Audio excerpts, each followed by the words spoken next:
So we did a project on microplastics in sediment, and I'm Solenne. I'm Hannah. I'm Mia. I'm Julia. So what are microplastics? Microplastics are harmful plastics that are less than 5 millimeters long and can accumulate in the ocean. They can accumulate in the ocean from megaplastics like toys and water bottles that break down over time, or they can come from clothing fibers, or they can come from microbeads in face wash and other facial skincare products. Microplastics are a relatively new problem. Plastic pollution first became a problem around 50 years ago when plastics began to replace natural ingredients in items.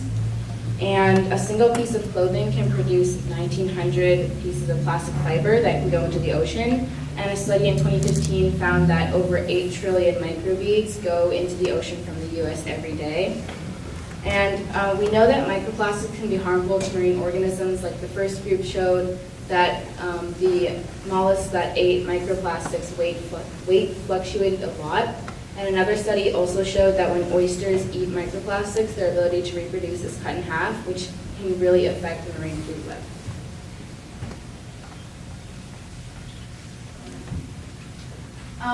Okay, so when we were studying our microplastics, we went to 3 different ecosystems to see how microplastics could change in these 3 ecosystems. So the first one we went to was the mudflats.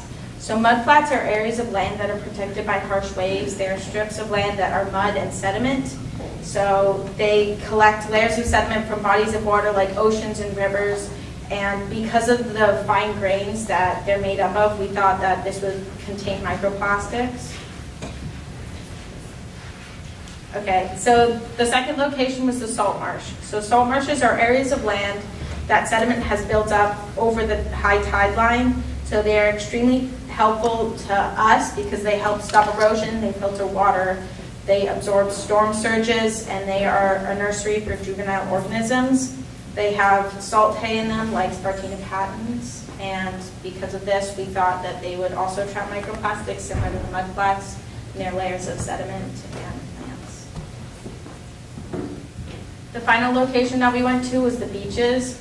So beaches are strips of land that are made up of sand and sediment from the bottom of the ocean. They are constantly affected by wave action, and this makes a constant rotation of sand.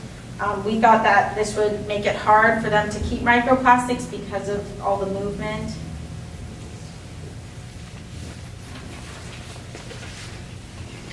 Okay, so how we started our experiment was we wanted to test the microplastics in the 3 different ecosystems, so the salt marshes, the beaches, and the mudflats. And then we also wanted to test the abundance of microplastics in different layers of sediment. So over time, sediment gets built up over time so that there's layers and layers of mud on top of each other.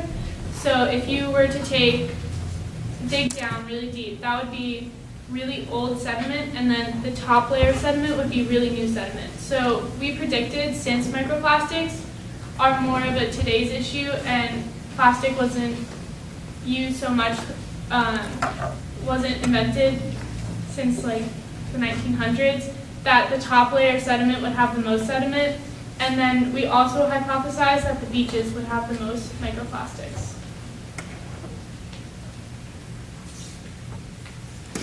Okay, so like Julia stated in the previous slide, our hypothesis was that the top layer would have the most microplastics, and then the middle layer, and then the bottom layer. And the beach, because it is inhabited by people year-round, would have more microplastics. So we thought that the top layer would have more microplastics because in the past 6 years, 269,000 tons of plastic were seen floating in the ocean, and over time they degrade by wave action and sunlight, and that creates microplastics, which would eventually go into the sediment. The beach, like I said, we thought because it's inhabited by people year-round, because people litter and they leave behind wrappers and bits of their clothing, this would also eventually degrade and make microplastics, which would increase the average number in that ecosystem.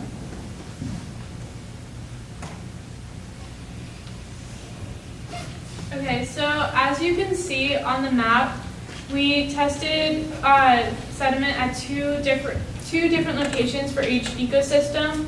So in yellow, we have Scarborough Salt Marsh and Popham/Morris Mountain Salt Marsh. And then in red, we have both of the beaches. So we went to Scarborough Beach and Popham Beach. And then in the green and the black pinpoints on the map, those are both of our mudflats. So we went to Wolf Neck mudflats and Brunswick mudflats.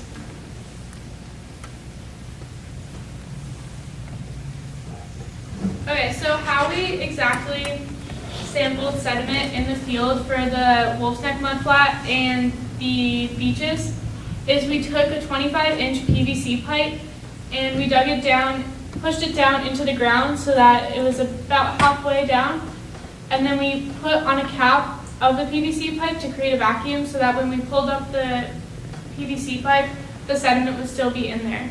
So once we got the core out, we pushed all the sediment out of there, and then we measured from the top layer sediment down 7 inches, and then divided them into 2.3 inches to make a top, middle, and bottom layer.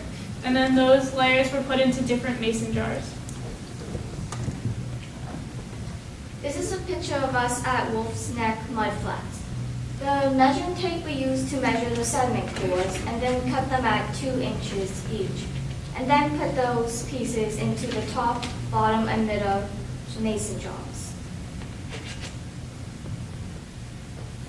So for sampling in Brunswick mudflats and both the salt marshes, the PVC pipe was not working, so we had to use a shovel. So we basically just dug down and loosened the sediment on the ground, and then just took handfuls of dirt and put them into the mason jars. And since these weren't, so for the beaches and Wolf's Neck mudflat, we were able to have the same volume of sediment in each core. But since we were just grabbing handfuls, we weren't, so we had to measure each of the volume with centimeters cubed so that we would have an even layer. We would have even data so that we can measure them all the same. This is a picture of us at Brunswick mudflat collecting data and also getting really muddy in the process. Okay, so after we collected all of our mason jars full of sediment, we took, as shown in the picture above, we took this contraption, which was basically a set of 4 sieves. The top layer of sieve was the biggest, so it would trap more like bigger rocks and bigger sticks. And then it went down from there so that the bottom layer of sieve was the smallest and finest. So we would collect the finest sediment. And then after that, we took the first 2 layers of sieves and examined the abundance of microplastic by eye. And then the last 2 bottom sieves, we backwashed into petri dishes and looked under them on a microscope to find microplastics.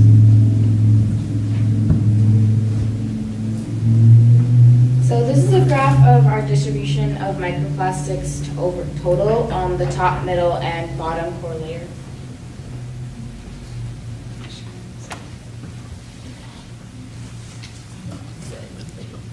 Anyways, so clearly the red is the middle layer and shows that we had the middle core layer had the most microplastics over the top and the bottom layers.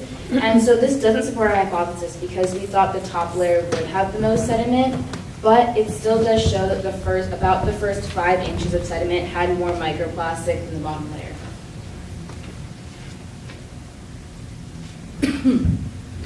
Okay, so this graph shows the average number of microplastics per centimeter cubed for each of our ecosystems. So this combines our top, middle, and bottom cores, as well as our 2 locations for each of the ecosystems.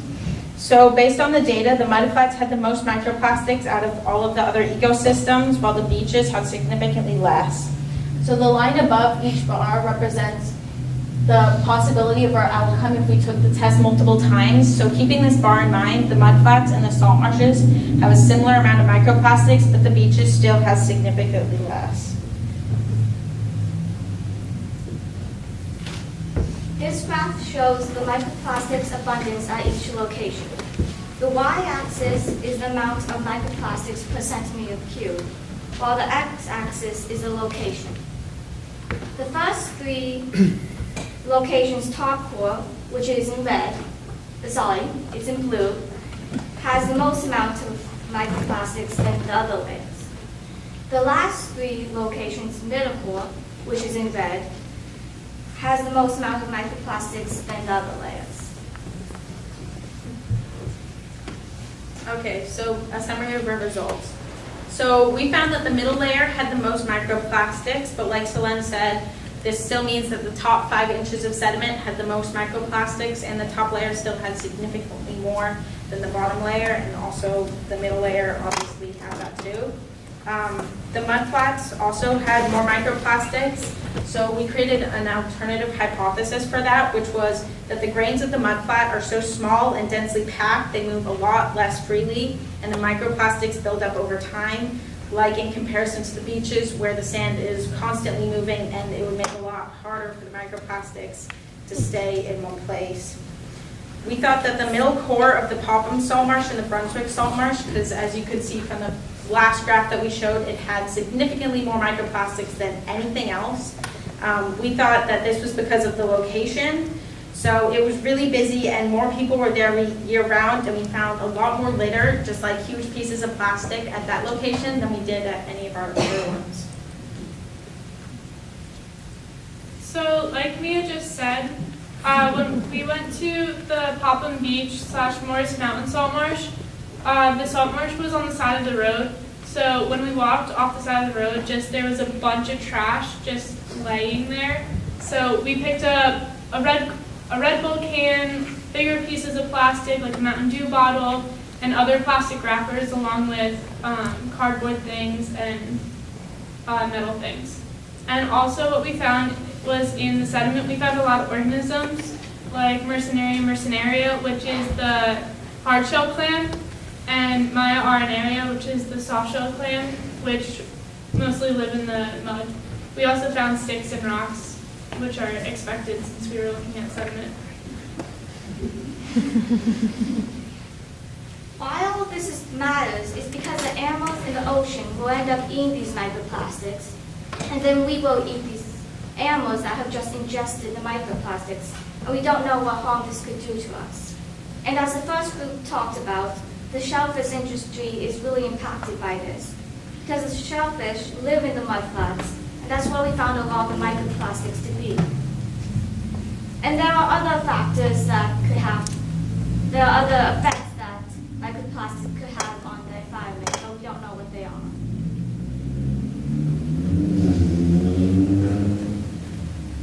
So we would just like to thank Dr. Carrie Whitaker, Claudia Mazur, Laura Carson, and all the other groups who helped us collect our cores and also backwash them and look at them under the microscopes, and just everyone at CSG for moral support.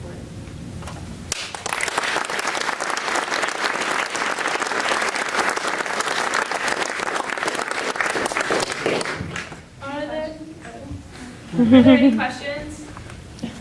I have a question. How do you suggest we convince the general public that this problem that most of them can't see unless it's a full water bottle or whatnot, that it's that big of a problem? This is your job, by the way. Okay, well, I personally think just because it affects the shellfish industry so much, because like the first group studied, there are unforeseen consequences with the microplastics and shellfish digesting them. We don't know what this will do to their reproductive rate, and that affects people directly, especially here in Maine. I think that's the only thing that I can think of right now. Are we finding microplastics in human tissues now? I have absolutely no idea. You don't do that kind of science. Is there, Sorry. I don't know who you're pointing at. Is there any thought that any of these microplastics affect plants as well as animals? We have seaweeds and we have eelgrass. So we do know this is, we're pretty sure that this affects plankton, especially zooplankton, which are bigger plankton that eat phytoplankton, so zooplankton eat phytoplankton, but phytoplankton get their energy from the sunlight. So zooplankton might mistaken plastics for phytoplankton, which, since they're so small, so it does directly affect other organisms. I'm not so much sure. Our research didn't take us to plants or any of the algae in the water. Basil's dad? Were there any challenges in counting the amount of microplastics in each sample?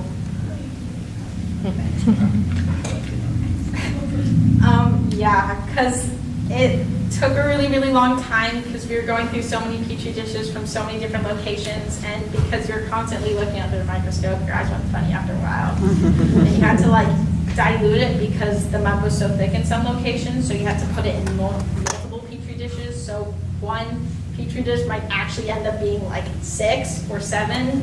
So it did take a really, really long time, and it was really hard. I noticed in the bar graphs, you had the little black bar that extended it, and you said that should the experiment be done more times, this would be kind of a range. Is that, how do you do that? Is that just an algorithm that's used to extend the bar? What's the process? Found the standard deviation. We found the standard deviation, and then we basically put that into an error bar. And that represented. To do that with a computer? Yeah. Thank you. Tina's mom? I have 2 questions, and the first is if whether you know what the responsible way is to discard unwanted plastics. And my second question is about the behavior of the microplastic beads. When they are in water, do they float? Do they sink? What happens to them in the ocean? And some plastics float, but other ones sink, and we don't really know how many are in the deep ocean.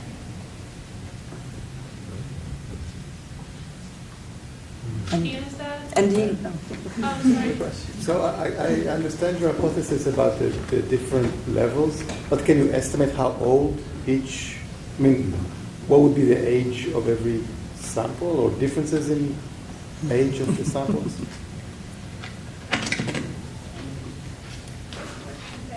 I personally don't know how we would test that. I think there are ways to test that, but for us,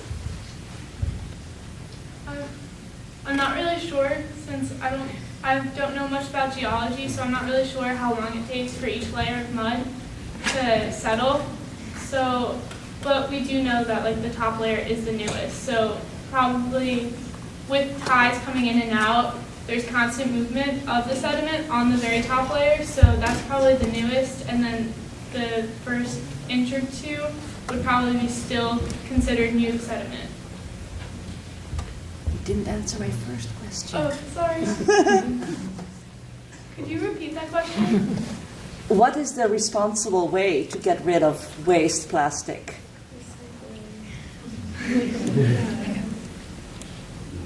If you know. Yeah.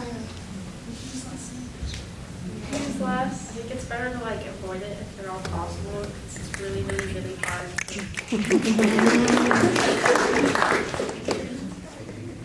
Hard one. Are there any other questions? Yes?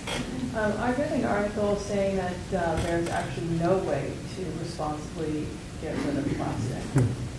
So whatever plastic we use stays on Earth forever, whether it's microplastic eventually or a water bottle.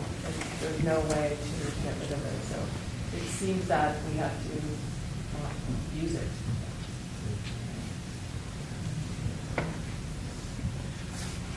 I have a question. So I don't know if you guys know this or if you looked into this, but it seems like there have been maybe prior groups that have researched this similar topic.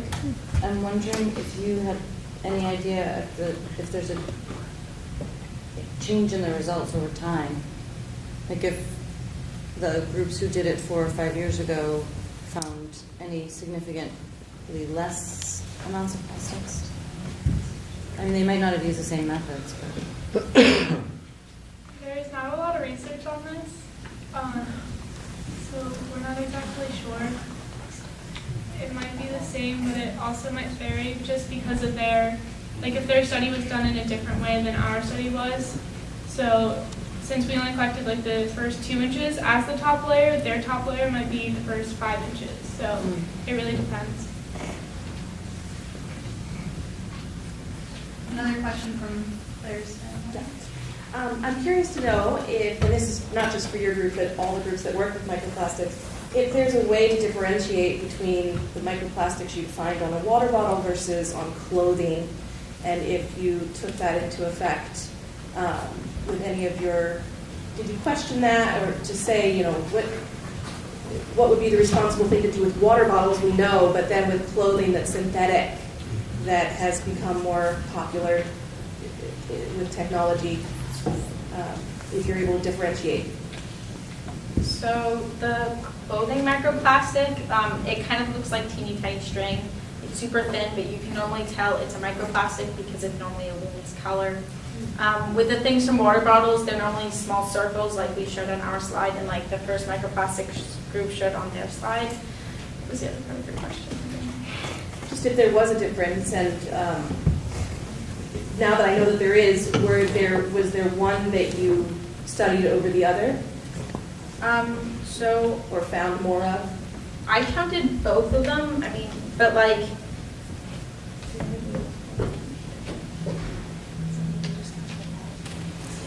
think we just counted them all as microplastic. I know I personally found more of the circle ones. I don't know. I found less clothing fibers than I did. I found less clothing fibers than I did circular and clear plastics. All right, one more question. Yeah, I just had, I love the presentation. I'm just gonna, talk about, have you thought about other industries that produce the plastics? Kind of like an extension to the last question that, even though we can talk about water bottles and now there's been, a move to create more recyclable plastics in that, the plastics are thinner, and they're just they're less heavy. Does that create and they're designed to break down more quickly, but break down into what? And then the industry that I'm in, we've moved from using steel to using plastics, and there's plastics in automotive, all these other things, very big pieces of plastic, even shopping carts are made out of this blown plastic. So it's there's all this plastic everywhere. And so have you noticed things when you were taking your samples at the beach? You're looking at trash and stuff. Did you find industrial type of waste that were plastic? Most of the litter that we found is just things like Julie said, plastic water bottles. There was a Lunchables container. It's just plastic wrappers. There wasn't any industrial large pieces of plastic. It's also really hard to tell. So there's different types of plastic. So it's really hard at the microscopic level to tell exactly what type of plastic it is. So I know that different types of plastic float and sink. So most of the plastic that we're finding right now are the types that float, but a lot of plastics sink. So we don't really know the variables of that. So it's sort of hard to tell. Great.